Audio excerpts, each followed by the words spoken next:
So, hello, Ambika. Hi, how Hello, are you? Ambika. Good, good, good.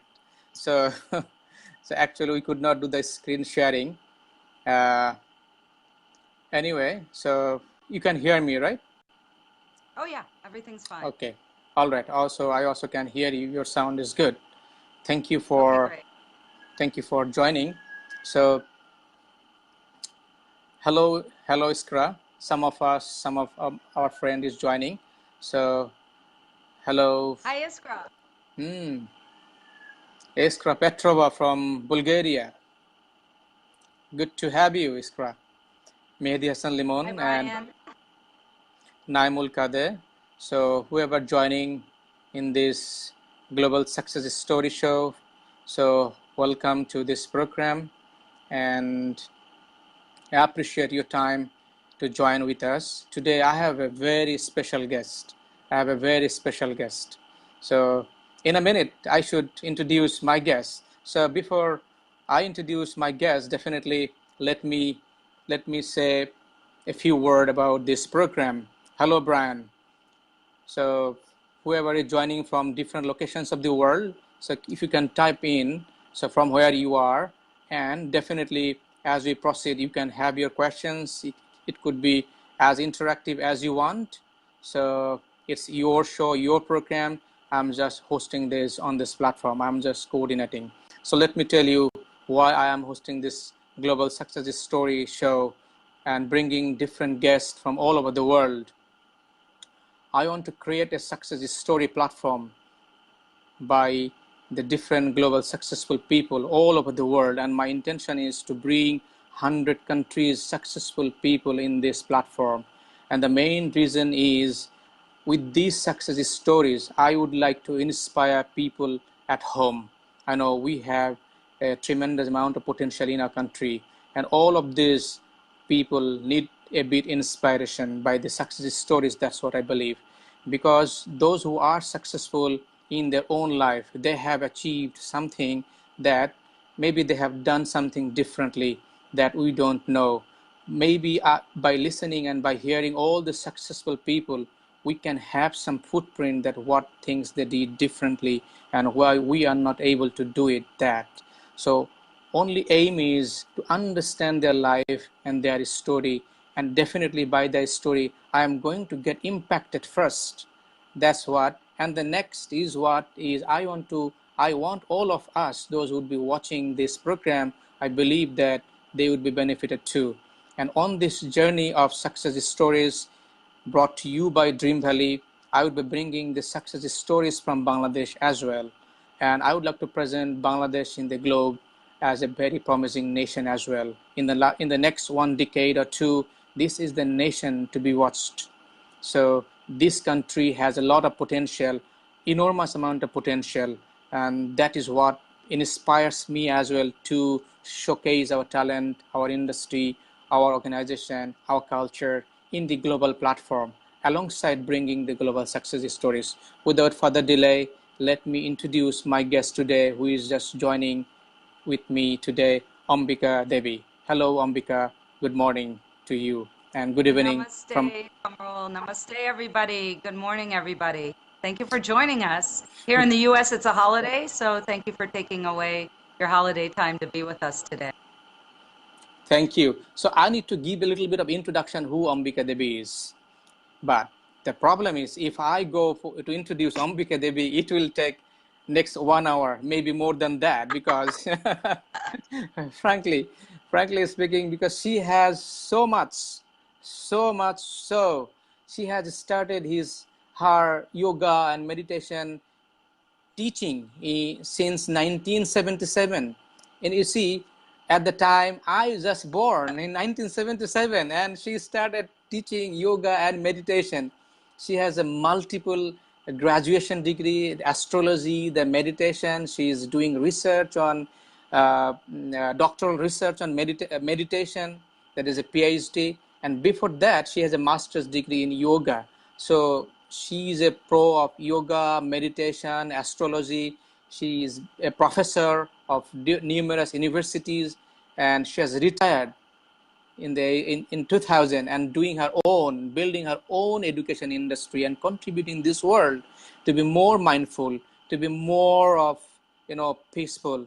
Let's not delay further. We directly listen to her. One more qualification of Ambika Devi is she's author too. And one of the very interesting topic is unfolding happiness. She has written a wonderful book over happiness too. We listen all these things from her life. Ambika. Oh my goodness, where to begin, Kamrul? um, well, yeah, I think one of the main things that we all need to get in touch with for ourselves in order to unfold our own happiness is self-acceptance and learning how to craft that for ourselves. And we all go through so many waves in life. Life takes us on highs and deep into valleys. And we need to learn self-acceptance. And I've learned so many great tools through our connection with Mind Valley, as I know you probably have as well, Kamrul. Yep. And even when we get a concept, life still can give us speed bumps, and it gives an opportunity to revisit. And we have to understand that we're all connected. That's a really important concept. And I do currently teach at the Gray School of Wizardry, and our motto is everything is alive and everything is interconnected. And this is a daily revisiting I believe we all need to take every day. We need to check in with ourselves and see, where we are with that. The book Unfolding Happiness, I had the incredible gift to co-author with Dr. Vijay Jain. He's a former surgeon turned holistic doctor of Ayurveda medicine and practice. And we in the book tell our own health stories about the challenges that we suffered and what brought us to Ayurveda. Because being in a physical body, we all go through these ups and downs as well. We ride the sine curves of life. And this is something we all need to learn to come into acceptance. And while I was writing the book, Kamrul, there was something really interesting that I learned by observing Dr. Jain and how he handles things with other people, because we spent quite a lot of time together while we were writing the book. And I learned a very profound lesson that health does not equivocate happiness, that we don't need to be in any particular state to find happiness. And I think so many of us try to reach outside of ourselves, and that takes us away from self-acceptance. In my country, in the United States, people are just trying to get more and better and bigger. And as I was researching the information for Unfolding Happiness, it became apparent over and over and over again that people with a lot less as measures of society, house-wise, thing-wise, stuff-wise, they're a lot happier, And this is something we need to really get a grasp on, because we could stuff perceived empty space in any of ourselves and stuff it with any kind of addiction. It could be shopping, it could be food, fill in the blank. It could be thinking that even when I look around my space and I see all the amazing things I have, I could still want more, And I think this takes us back to a pause where we can say, what am I grateful for, And there are a lot of studies and a lot of information about gratitude journaling and gratitude meditative practices, but we need to actually do it. We have to actually engage in it. And this is so, so important because this is what shows us, and we need to feel it in a full bodily felt sensation. We need to see it, we need to hear it, we need to be able to smell it and taste it. We need to feel it and honor that we are enough and what we have is enough. And that can help us get back to that interconnection with each other. That's really phenomenal topic. That sometimes what I was thinking by listening you, happiness the being, happiness the sensation, and happiness is a choice too. And how do you bring happiness as a choice? Can you please illuminate a bit about, since you are expert into the happiness, the mind, body, so and astrology as well. So happiness the being. Yes, and it's interesting you bring up astrology. Yes, indeed. We can even see astrologically pathways and progressions that can show us when certain types of speed bumps could happen. The astrological natal chart will also help give information as to, am I kind of pushing myself in a particular path that is more challenging for me? It's a blueprint. And so when a client approaches me and they really want to do something or create something in their lives, and I see challenge, I don't say, oh, forget it, not going to happen. But then that gives me the opportunity to say, okay, well, given what you've got here, maybe there's a sleepy or older planet. We can look at planets and situations in the chart kind of like people and places and things. And and then it's my job to say, okay, well, given what you've got, how can I help to get you on that path, to get you moving in that direction of what you desire in your heart, and help you to realize that, given the potential that you're starting with. And sometimes location has a lot to do with it. One of my teachers used to say, if things aren't working out right, look at the location, because relocating or even visiting for a while could supercharge and help change the energetic patterns of what is going on. Absolutely. So what I believe from your stories and conversation, that there is a deepest connection between health, between the mind, body, and the entire universe, right? How do we interconnect? Because I believe that when we interconnect, like the mind, body, and the universe, then things happen miraculously. The universe responded, and we desire, we manifest.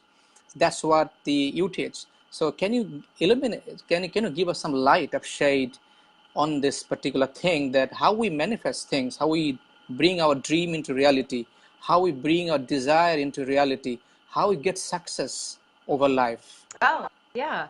I actually just recently did a quest with Dr. Sri Kumar Rao, and I learned something. It was a big aha moment for me because, manifestation and want, when people come to me as a client, they often are telling me their deepest desires of what they want, and it's so tender.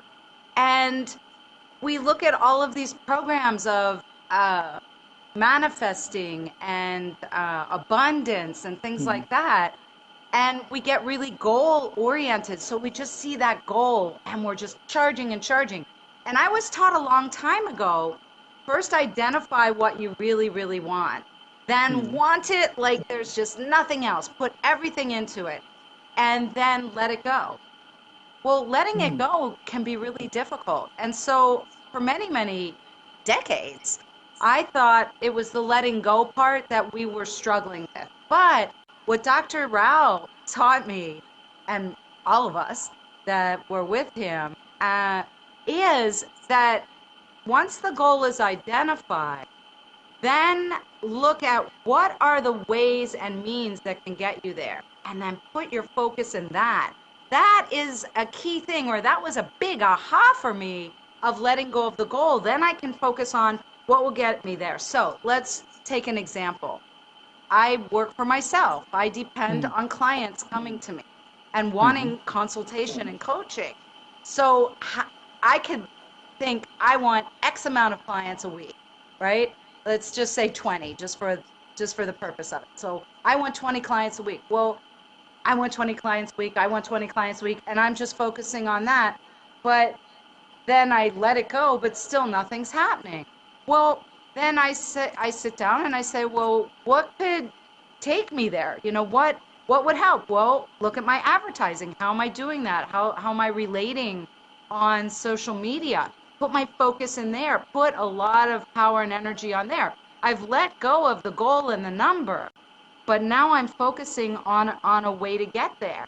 Or what about looking at me and my own self-esteem, lifting that up, do some learning, do some mirror work, work on self, and that helps to project more attraction. So for me, that was a brilliant aha. Focus on what will get you there. Look at those, and you could even subdivide and break those down, and this will take the strain off that big goal. You know what I mean?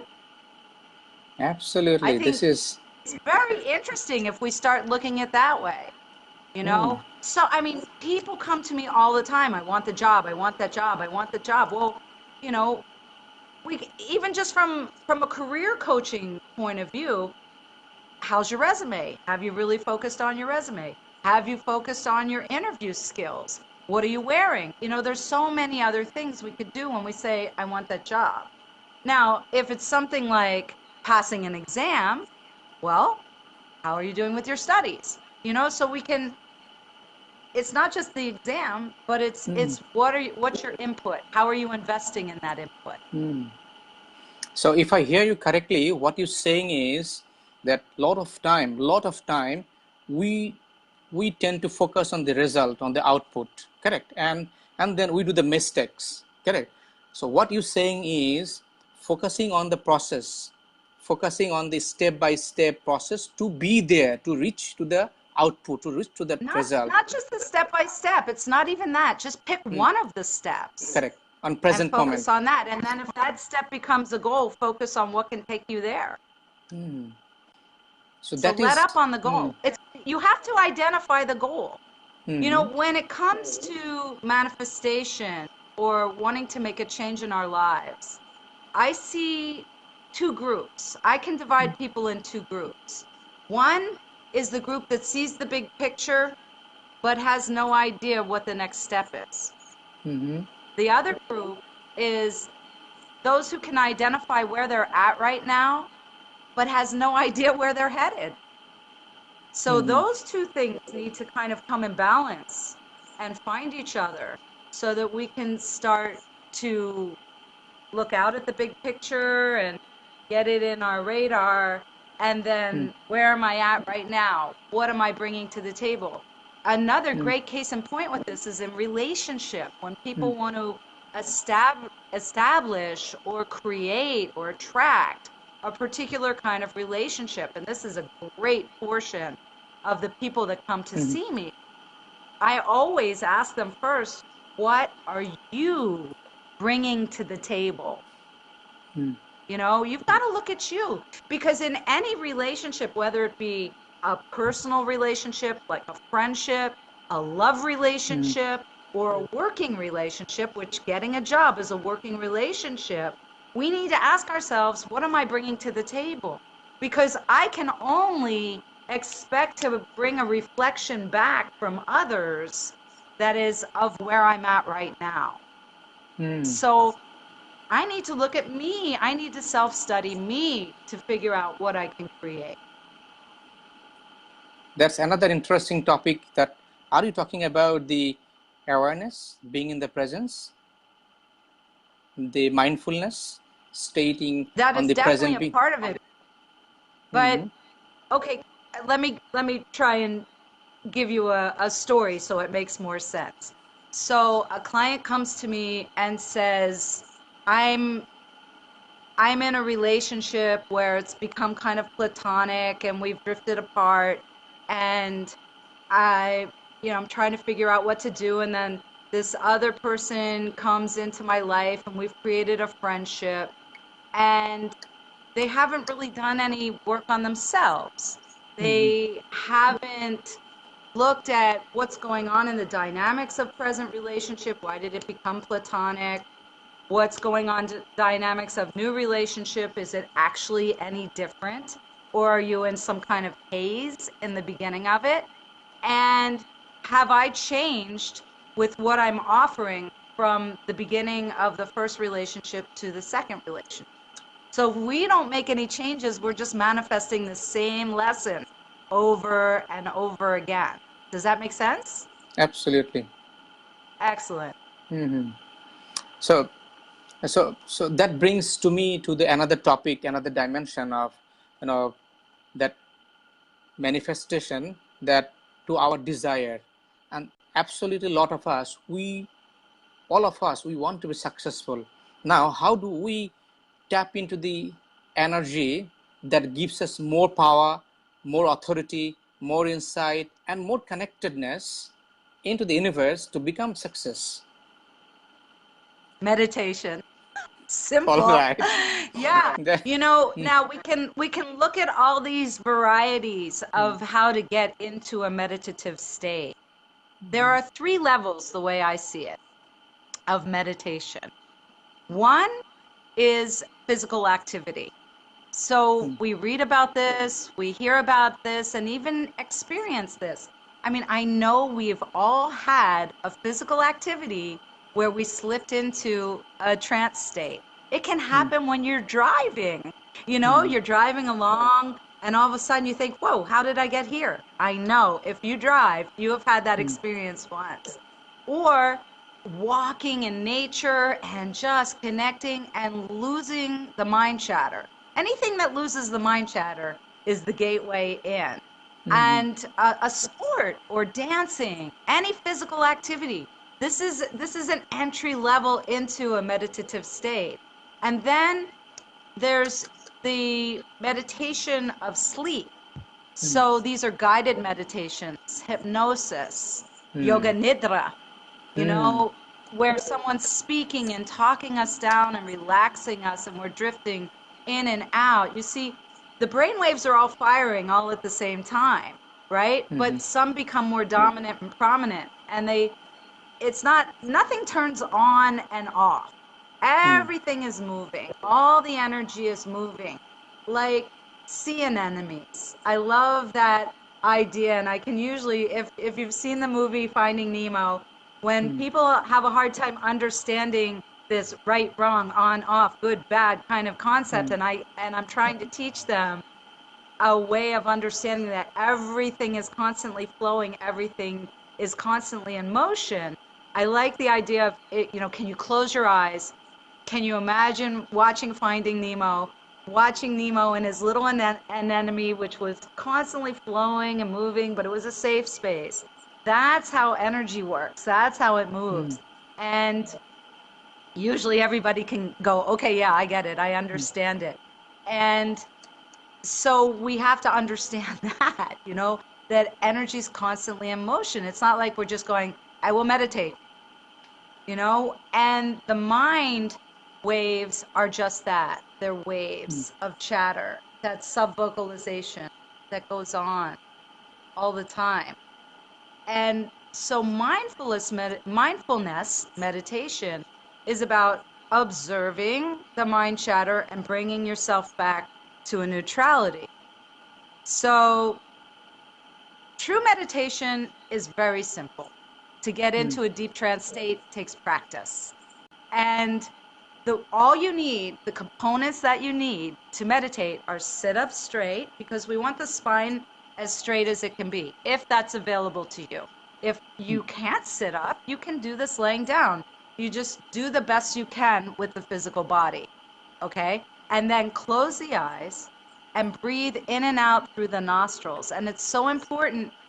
A lot of the texts, the ancient texts, when they're translated from Sanskritam, say focus on the tip of the nose. Well, that would mean to me this in English, but what it really means, and here's a secret for all of you, it's the inside edges of the nostrils. That's where you want to feel the air, not here. You don't want to focus on the tip of your nose. So when you see tip of your nose in a translation, it's noticing the air, the coolness as it comes in and out through the nostrils, the coolness going in and the warmth or disappearing of the breath going out. Now, to take it a step further, the cessation of breath is where we can actually experience a profound quieting of the mind. So when we start to breathe and relax the breath in and out through the nose, and then we can hold with the breath in and full in the lungs, and then exhale slowly and hold out with the air out. It's in those cessation points that the mind chatter will stop. The mind can't chatter in the cessation of breath. Now take that a step further and realize that you are not the mind. The mind is not inside you. The mind is a toolbox that's exterior to you. And you have a computer with a download ability to the mind. You have the same ability to tap into the same brilliance as anyone you admire. You have that opportunity. You have that power. It's just practice. That's really Thank you, Sherry. Yes, yes, it is an amazing revelation.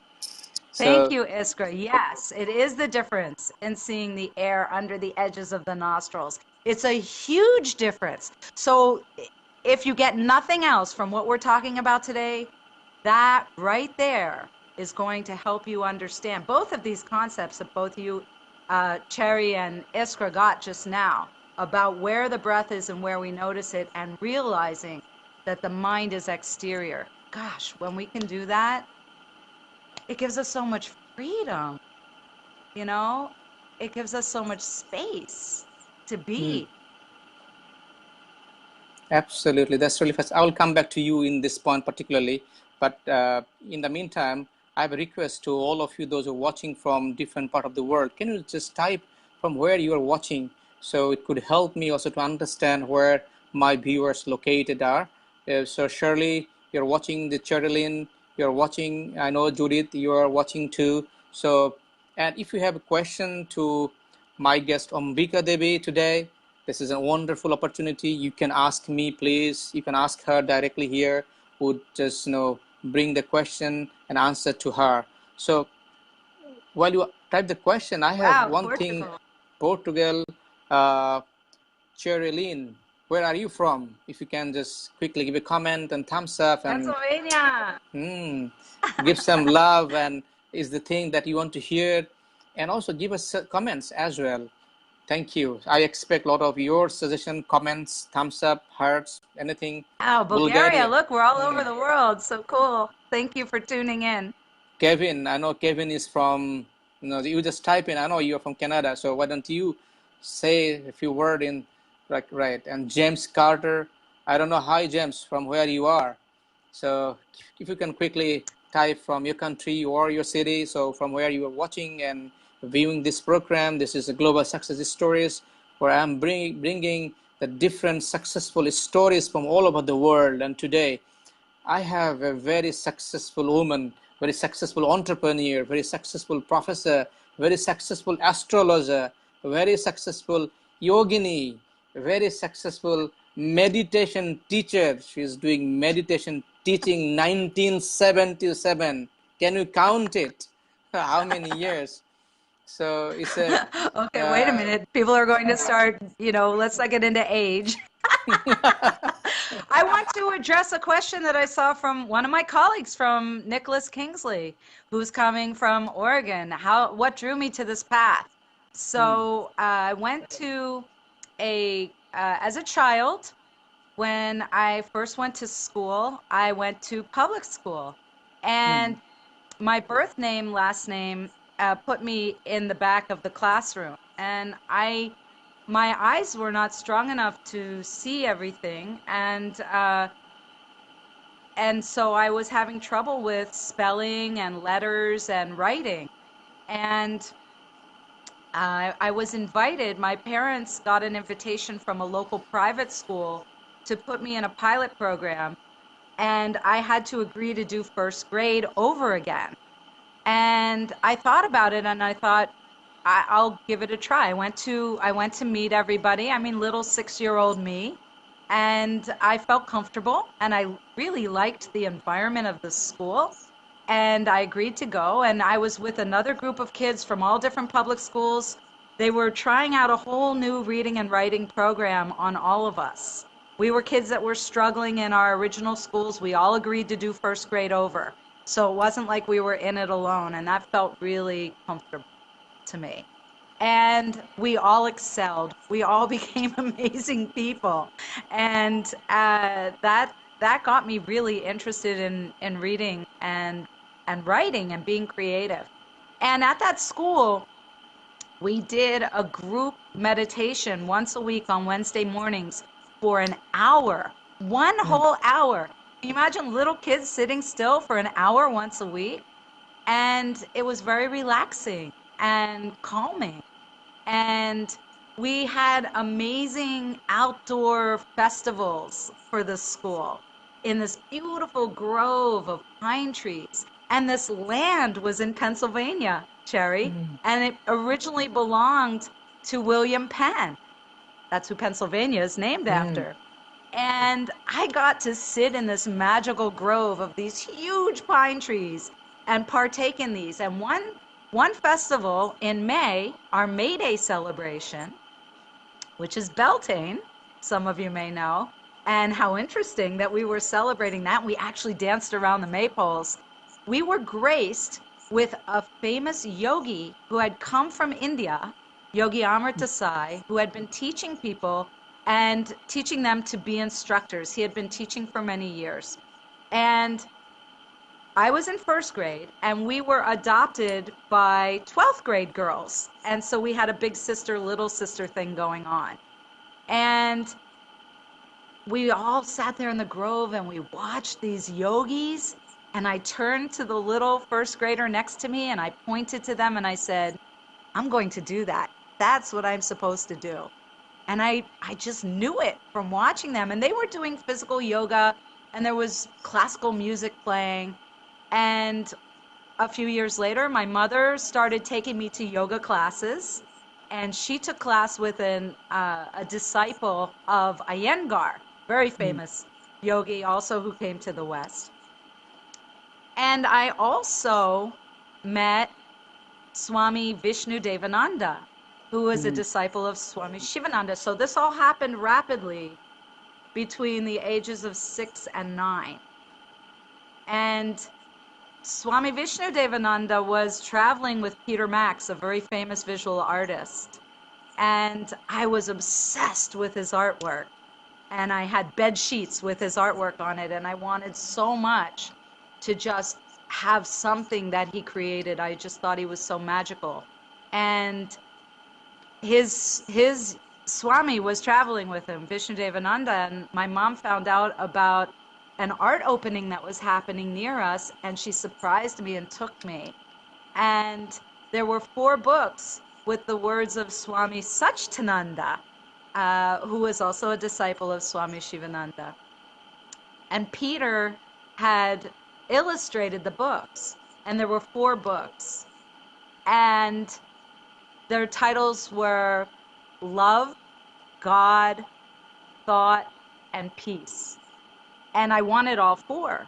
And my mom said, no, only one. And I picked the one called Thought. And I read it every single night.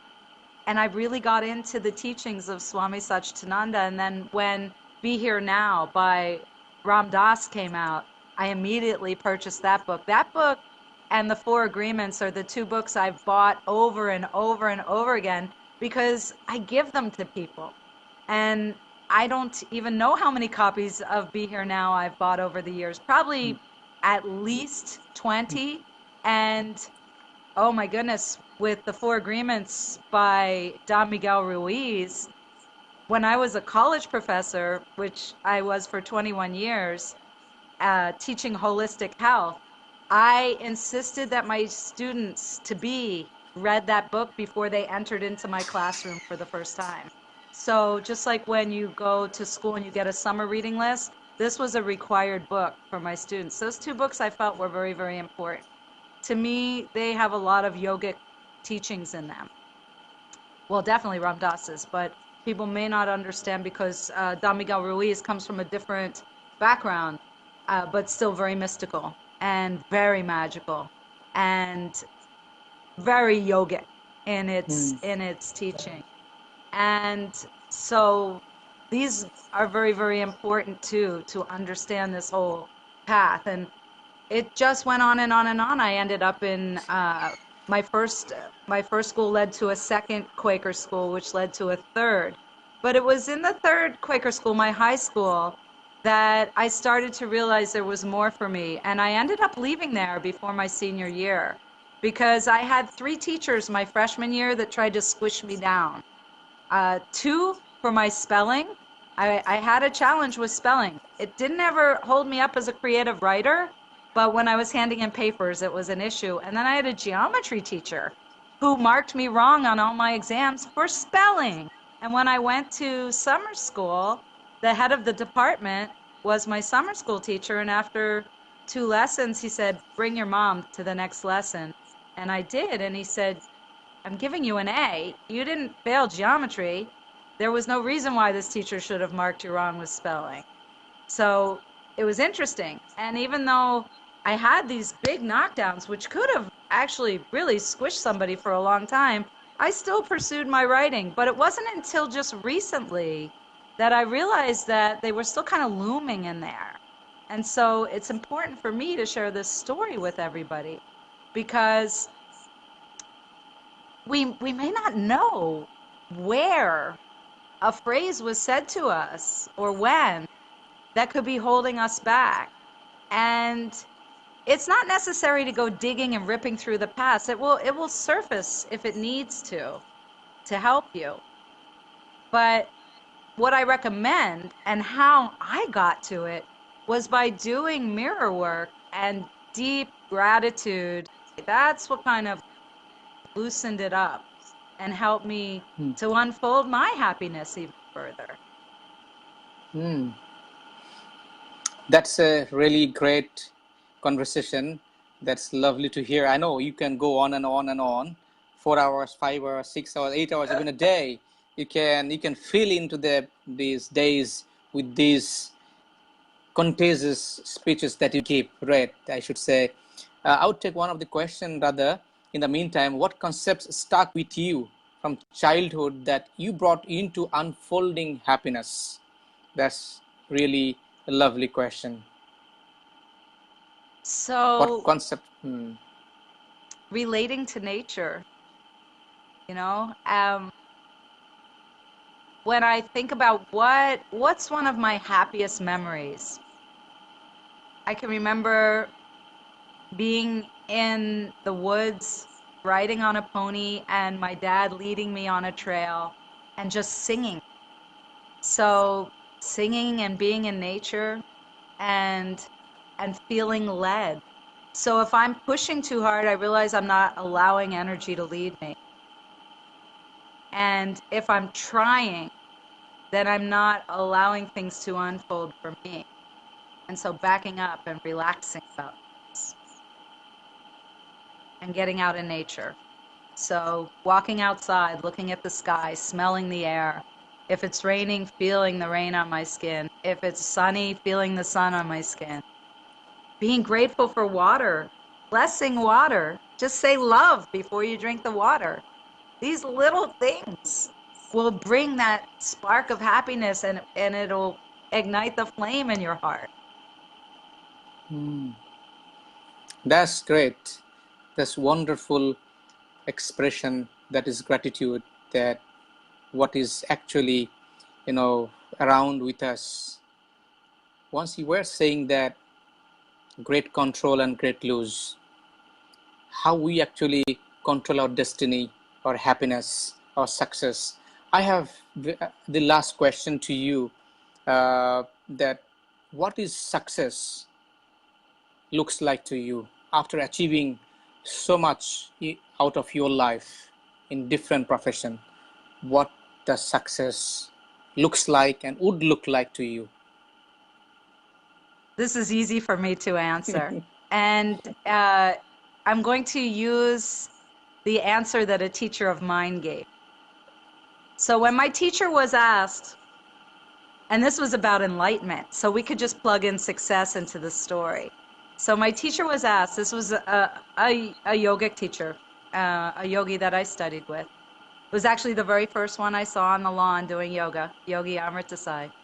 When he was asked, when he was asked this question, he told a story of his teacher, Swami Kripalavanda, who we called Bapuji. And when he was asked, when will you become enlightened? And the Swami answered, when the student of my student becomes enlightened. So true happiness is when the person that you talk to about happiness goes and talks to somebody else about happiness and instills some happiness on them. That's when your happiness gets bigger. It's an opportunity that can happen every day. You know, the Dalai Lama says that we find happiness when we are happy for another's happiness. And there you go. That's the answer. So success, when I help you see your success and you turn around and you help someone else see their success, that's when you reach success. That's really a great metaphor. I really appreciated it. And that is actually the reason probably I'm trying to build this platform with the global success stories. And that is only one intention, is how I can help people to realize their potential, their dream, and how I can help them to become successful by watching you, by watching so many of the people that I want to bring into from all over the world. And initially I have chosen about 100 countries and that I'm working into it. So understanding the culture differences and how they have become successful in their life. At the same time, I also want to brought out into light that Bangladesh's success stories into the world, and also showcasing our talent, our potentials, and representing the nation as well. So that's what the bigger objective of these global success stories brought to you by Dream Valley. So it's one of the initiative, and that's, I believe that it is your platform. So I would appreciate your support, your contribution, and the way all of you are supporting Ambika from your busy schedule, and Petrova from your asking, giving us much amount of support. I know you have one question. You want to take the question from Petrova that to answer it, and then we can wrap it up. What are your next goals in life? To learn something new. You have such deep knowledge in so many areas, to travel to a place, to make a dream come true, or something else. Everywhere is a dream. My very next intention and goal is I applied to Mind Valley University, and I'm waiting to hear from them, and I'm believing that I'm getting in and going to study for a month in Estonia. I continue to take class. I joined Mind Valley Tribe for Life, and because I'm a firm believer that when we stop learning, we stop living. And so reading more books, taking more classes, learning from others, learning from my clients and my students and my colleagues and my friends, and just living life that way, doing my best to make others happy. That's great answer. Thank you, Ambika. Thank you, Ambika Devi, the great astrologer, the great professor, the great yogini, and the great meditation teacher. And you have brought so much light to me, at least, and you have given so much of hope to me as well. I'm inspired, at least. I believe and I hope that the people who would be watching these stories, this true light of yours, would be much more benefited into their life. And if they practice it more, the things that you taught, that the things that you've shared, I'm sure that would give them more light into their life. If you want to say something on the last note, last comment, and then we can wrap it up. Yes. I would like to leave you with a phrase that I was taught, and it's a really great phrase to repeat whenever you feel like you need to find your ground again, find your center again. And you can just repeat it like a mantra, but it's in English. And it's, I accept myself as I am and the world as it is. Wonderful. I wish you Wonderful. all a beautiful rest of your day. Thank you again for tuning in. It's been a pleasure. Kamrul, thank you. It would be my pleasure to be a part of anything in the future in any way. Thank you so much for inviting me. It's an honor. Awesome. I have no word to say, no word to express my gratitude to you. And I owe you, all the audience, all the viewers, those who are watching, I owe you a big time. And I'm afraid really how I can pay it off. But I commit, I wish, and I believe in some time of my life, I would try my level best to pay it off by helping the nation, by bringing these success stories. And I believe that this can help a lot of our next generation.